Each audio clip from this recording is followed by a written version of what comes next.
السلام عليكم ورحمة الله تعالى وبركاته. رمضان الكريم داود الكسور دواد الشانل كسوال كميديا قدبدين وواوين مانتوحا ay kala yihiin madaxweyne farmaajo oo xilka qaaday laba kamid ah ku-xigeenada gobolka Banaadir magacaabayna kuwa cusub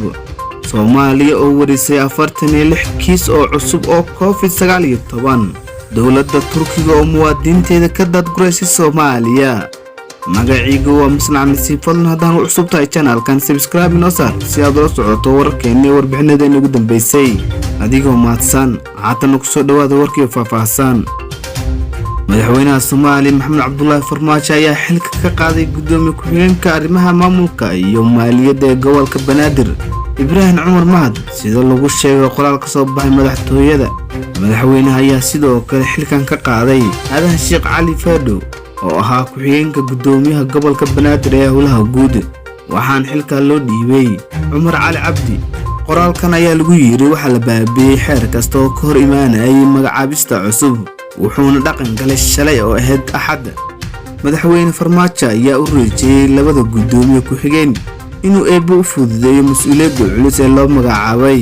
isagoo kula dardaarmay inuu si hufan u gutaan howlaha baaxadda leh hor yaala dawladda Soomaaliya ayaa goordhow shaacisay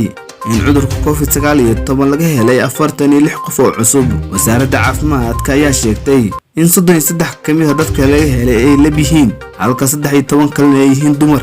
sidoo kale wasaaradda caafimaadka ayaa sheegtay inay cudurkan u dhinteen 5 qof tirada guud ee kiisaska cudurka COVID-19 ee Soomaaliya ayaa haatan gaaraya 436 halka tirada guud ee dhimashada ay tahay 23 qof dadka ka bogsaday ayay wasaaraddu ku sheegtay 10 qof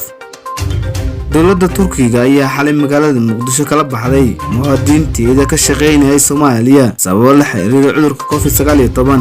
war ka soo baxay safaaradda Turkiga Soomaaliya ayaa lagu sheegay in iyada la raacinayo foojignaanta uu qaatay madaxweyne Erdogan ee ka hortagga cudurka COVID-19 si ku meel gaar ah looga saaro muwaadiniinta Turkiga ee ka howlgala Soomaaliya dibna loogu celiyo dalkooda hooyo war ka soo baxay safaaradda ayaa sidoo kale lagu sheegay in tilaabadan ay qayb ka tahay guri soo celinta muwaadiniinta Turkiga ee ku nool dibadda diyaarad gaar ah ee leedahay shirkadda Turkish Airlines ayaa xalay ka qaaday magaalada Muqdisho muwaadiniinteeda Turkiga ee xamar laga daadgureeyay kuwaasoo gaaraya ilaa 100 qof gudahantaas ay ku soo gabagabeynaa wararkeena anigoo Musnaan nasiib warkan warkii inta kulmi doono waxaan kaga tagay sidaas iyo amaana Allah